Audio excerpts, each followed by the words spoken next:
Você está cansado de tentar começar a sua lista de tarefas e fica paralisado por causa da procrastinação ou da preguiça? Primeiro, saiba que você não está sozinho. Então, hoje eu vou apresentar 7 técnicas e filosofias japonesas que eu aprendi principalmente vindo trabalhar no Japão. E você pode começar a implementar essas técnicas hoje mesmo. Elas vão te ajudar a superar o arrependimento, a autoculpa, o baixo desempenho, a diminuição da produtividade, porque elas me ajudaram muito e com certeza fizeram a diferença nessa minha caminhada, na minha jornada aqui no Japão.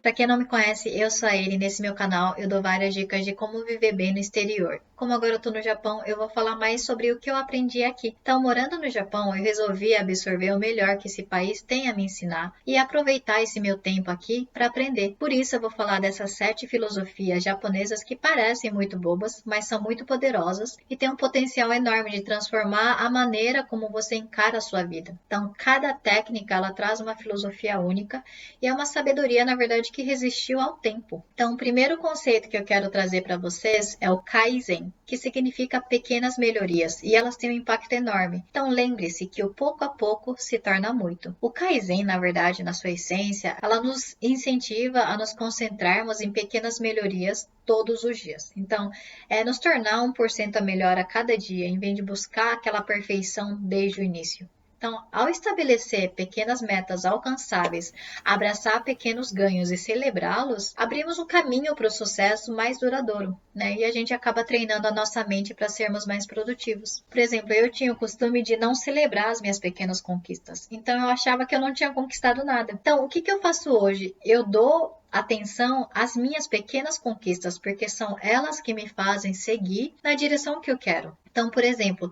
se eu acordo no horário que eu estipulei, eu celebro, eu me dou um parabéns. Se eu vou para a academia como eu tinha me comprometido, eu celebro. Então, imagine uma vida em que o progresso, na verdade, ela é medida por pequenos passos, mas consistentes. Porque se a gente se concentrar somente nos passos grandes, faz a gente sentir ansiedade e muitas vezes a gente acaba ficando estagnado. A segunda técnica que eu trago é o Shoshin, que significa manter a mentalidade de iniciante. Para lembrar de não esquecer as intenções iniciais, para não perder o sentimento de humildade que a gente tinha quando a gente começou alguma coisa. Então, significa retornar ao sentimento puro que você tinha no começo e seguir o que você decidiu no início sem desistir, seguir até o fim com o coração puro que você tinha no início. Teve uma frase que um monge disse em relação a isso, que ela fala assim: na mente do iniciante há muitas possibilidades, na mente do especialista há poucas. Então, na verdade, essa técnica ela trata de manter a nossa mente aberta, vazia e receptiva às infinitas possibilidades que a gente tem, né, para que a nossa criatividade flua. Então, essa é um estudante contínuo e permitir-se aprender com a mente aberta que vai auxiliar a você a crescer. Isso com certeza fez a diferença para eu conseguir agarrar várias oportunidades incríveis aqui no Japão. A terceira técnica é a chamada Shinrin-yoku, que significa literalmente banho de floresta. Então, na verdade, Shinrin significa floresta, Yoku significa banho. Então, essa técnica, na verdade, consiste em nos conectar com o meio ambiente, com a natureza. Ela pode parecer estranha, mas tem evidências científicas que mostram os efeitos terapêuticos dessa prática, né? Então, não se trata só de você ir para a natureza e não se conectar, não pensar em nada. É você prestar atenção, sentir o ar puro, prestar atenção no som da natureza, se conectar mesmo. E ela pode te ajudar a rejuvenescer a mente, o corpo, o espírito e reduz os nossos níveis de estresse e ansiedade. Toda vez que eu faço uma trilha, eu sempre volto como se eu tivesse me reconectado comigo mesma, com uma clareza de pensamento. A quarta técnica que eu trago para vocês é o Wabi-Sabi, que significa a descoberta da beleza nas imperfeições. Então, a filosofia Wabi-Sabi é quando a imperfeição, na verdade, ela é celebrada. Sabi, no japonês, ela significa ferrugem. Então, é uma palavra que se refere à aparência, né? Então, as coisas no mundo, elas ficam enferrujadas, ficam lascadas ao longo do tempo, por causa do tempo, certo? E, geralmente, essa deterioração ou a ferrugem, a gente considera como algo ruim. Então, o wabi é uma palavra sobre essa mente aberta, positiva, que aceita e aproveita essa deterioração. Então, o wabi, na verdade, é o coração que descobre a beleza da ferrugem. Então, ao invés da gente criticar ou julgar a imperfeição, o wabi-sabi, ela nos incentiva a encontrar a beleza nos aspectos falhos, na imperfeição da vida. Então é aquela cerâmica que quebrou e quando você cola, ela se torna uma coisa bonita de novo, uma coisa diferente, mas bonita. Ela simboliza a magnificência encontrada nessas imperfeições da vida. E na prática, a gente pode levar isso como não precisa esperar um momento perfeito para começar. E muitos de nós temos aquela imagem de nós mesmos de acordo com o que a gente enfrenta ao longo da nossa vida. E muitas vezes a gente se sente imperfeito, mas são essas imperfeições e essas experiências que a gente passa ao longo da vida que faz com que a gente se destaque, que a gente tenha um brilho único. A quinta técnica é a prática do Hara Hachibu, que nos ensina a parar de comer quando a gente tiver 80% cheios. Então, ao evitar excessos, a gente busca satisfação sem letargia que vem do consumo excessivo e evitar essas armadilhas da preguiça e da lentidão. Então, muitos estudos científicos já comprovaram que ter uma boa dieta é um fator importante quando se trata da saúde mental e física. O sexto conceito é o conceito do Gambaru, Gambare. É muito conhecido aqui entre os brasileiros, que é o espírito de dar o melhor de si. Então, é um conceito que incentiva a dar o melhor e perseverar nos tempos difíceis. Então, trata-se de ter paciência, tenacidade e comprometimento para realizar aquilo que você se comprometeu.